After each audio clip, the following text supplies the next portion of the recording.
Kung gusto mong respetuhin ka ng iba, dapat rumespeto ka muna sa kanila. Isang masagana at mabiyayang araw po sa ating lahat. Ako po ang inyong lingkod, Tagapanood TV. Welcome back po dito sa ating YouTube channel at Facebook page. Panibagong araw, panibagong reaction video po ulit tayo mga tagapanood, at ang ating gagawan ng reaction video ay ang balitang OG Diaz binanatan si Jude Bacalso matapos mapahiya ang isang waiter o ipahiya ang isang waiter. Bago po tayo magpatuloy, nais ko lang po kayong imbitahan, lalong-lalo na po sa mga bagong napadaan lang dito sa ating channel. Huwag niyo po sanang kalimutan na mag-subscribe. Hit nyo na po sa notification para lagi po kayong updated sa mga bago pang video na ating ilalabas. Share, like, and comment din po kayo mga tagapanood. Atin yung babasahin at pupusuan. Kaya naman simulan na po natin ang ating reaction video sa araw na to mga tagapanood.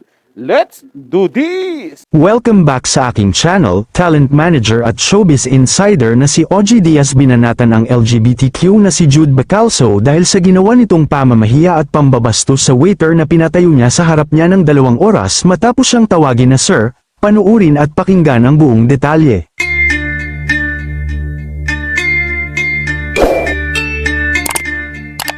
Marami nga ang napakulot ang noo ng mga netizens at sobrang nagalit dahil sa ginawa ng LGBTQ na si Jude Bacalso sa isang kawawang waiter na kung saan ay tila pinahiya niya ito sa maraming tao, nang patayuin niya ito sa kanyang harapan ng 2 oras matapos siyang tawagin na sir.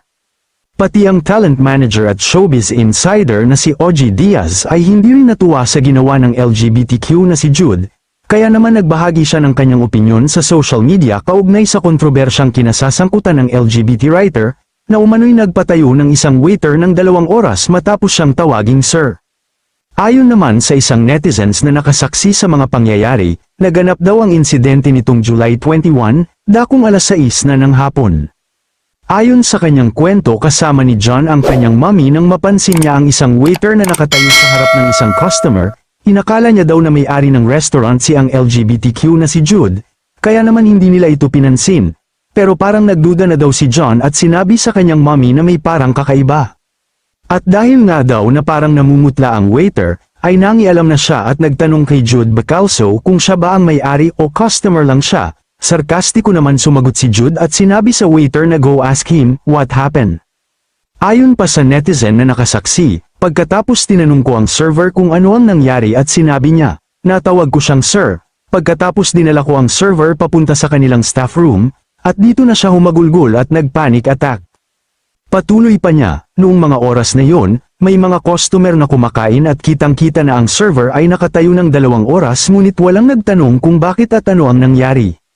Nag-sorry naman daw ang waiter pero hindi pa rin daw siya pinaalis. Bagkus ay pinatayo pa rin siya ng mahigit na 2 oras ni Jude sa kanyang harap, habang tinititigan ng masama at sinisermonan, pati ang ilang empleyado daw ay nag-iiyakan na dahil sa sobrang awa sa kanilang katrabaho.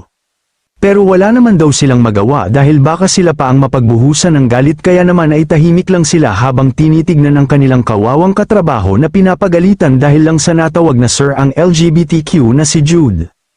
Mabalik naman tayo kay OG, ayon pa sa kanya. Tila na insulto si Bacalso dahil tinawag siyang sir habang nakaayos babae siya. Aniya, hindi umano naabot ni Bacalso ang nais nitong pagtawag na ma'am.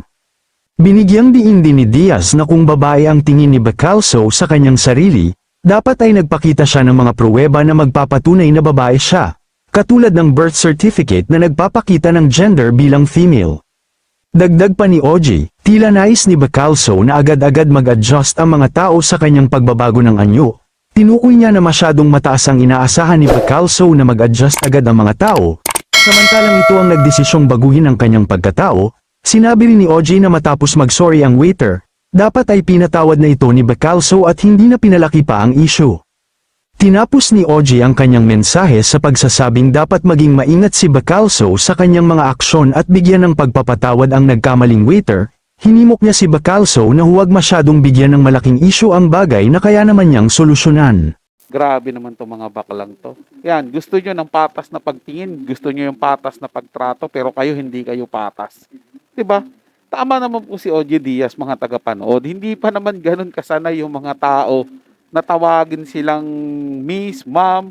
Gayong alam naman, kita naman sa itsura na lalaki sila. 'Di ba? Ang hirap po i-adjust ng mga tagapanood. Eh talagang nagpapakatotoo lang yung waiter na 'to. Siyempre mamaya nga naman tawagin niyang ma'am, sasabihin na, "Ay, sir po ako, hindi ako ma'am." Ganito, 'di ba? May mga gano'n din. Pero dapat siyempre ano na lang siya, kumbaga, sinimplihan niya na lang nito ni Jude Bacalso, mga tagapanood. Dapat dinaan niya na lang sa pakwela, sa biro, 'di ba? Light lang ang buhay, hindi na po binigyan pa ng sobrang trauma yung isang waiter. Patayuin mo ng 2 oras, 'di ba? Hayaan mong mapahiya siya doon sa ginawa niya na tinawag ka lang sir at hindi ka ma'am, 'di ba? Kung talagang kung talagang ano ka, babae ka na, eh, magpakita ka ng pruweba. Tama po si Hio G. Diaz, 'di ba?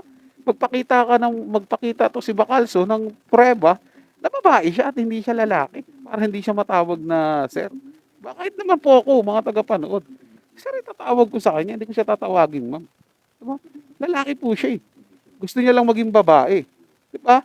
Dapat hayaan niya yung mga taong mag-adjust o kahit sila mismo mag-adjust sila. Dahil hindi pa nga po tanggap, hindi pa naman lahat ng tao tanggap na po yung katayuan nila sa buhay. Dahil dalawa lang po ang gender na kinikilala kahit sa ang panig man ng mundo yan, babae at lalaki lang po yan.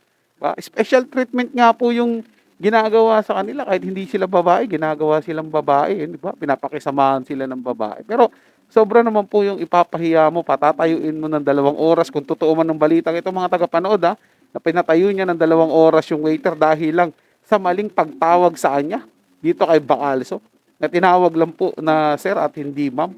'Di ba? Nasaktan yung damdamin niya sa katotohanan na hindi po siya kailanman magiging ma'am dahil ang paningin po ng mga tao sa kanya ay sir siya. 'Di ba, mga tagapanood? Alam mo naman yun sa sarili mo na ganun ka, eh. 'Di ba? Alam mo sa sarili mo na hindi ka tunay na babae, hindi ka tunay na lalaki o mga transgender, transwoman, mga ganun. Dapat alam niyo po 'yan sa sarili niyo at hindi po kayo ma-o-offend diyan. Basta-basta. Dahil yun po yung katotohanan. Maliban na lang po kung talagang inaano yung pagkatao niyo, inaalipusta, ginagawang katatawanan, 'di ba? Eh yung pagkakamali lang na, sige po sir, siyempre mga ganun po, mabibigla ka na tatawag dahil hindi ka nga po sanay tawagin yung isang tao na alam mong lalaki naman talaga sa paningin mo. 'Di ba po, mga tagapanood? Ang hirap po sa atin kasi ngayon, eh, porket mapera ka lang, yung mga waiter na yan, mga nasa laylayan ng lipunan, eh talagang mamaliitin na lang po nung may pera. Dahil piling nila mataas kami. Kami dapat tinitingala nyo. Ganun ba? Ganun ba yung iniisip nito ni Bacalso? Kaya kung alipustahin niya yung waiter, kung bigyan niya ng parusa na hindi naman dapat parusahan dahil lang sa maling pagtawag sa kanya ng sir. Di po ba, mga tagapanood? Sobrang dami ko pang gustong sabihin, kaya lang hahaba po yung video natin, mga tagapanood, eh. Kayo na po humusga kung tama ba ang ginawa nito ni Bacalso. At kung mali man ako sa sinasabi ko, eh patawarin niyo po ako. Pero no hits po sa LGBTQ, nire-respeto ko po kayo. Nire-respeto ko po lahat, dun lang po sa matitino. Pero kung kagaya nito ni Bacalso na hindi rin marunong rumispeto sa kanyang kapwa-tao, eh tabla-tabla po tayo. So yun lang po, mga tagapanood. Nagustuhan nyo po yung ating talakayan sa araw na to. At kung kayo bago lang po na napadaan dito sa ating channel, huwag nyo po sanang kalimutan na mag-subscribe. Hit nyo na po notification bell para lagi po kayong updated sa mga bago pang video na ating ilalabas. Share, like, and comment din po kayo, mga tagapanood. Atin yung babasahin at pupusuan. So hanggang sa muli po, ito yung Tagapanood TV. Komento at opinion lamang. Wala pong personalan. Paalam po at mabuhay po kayong lahat.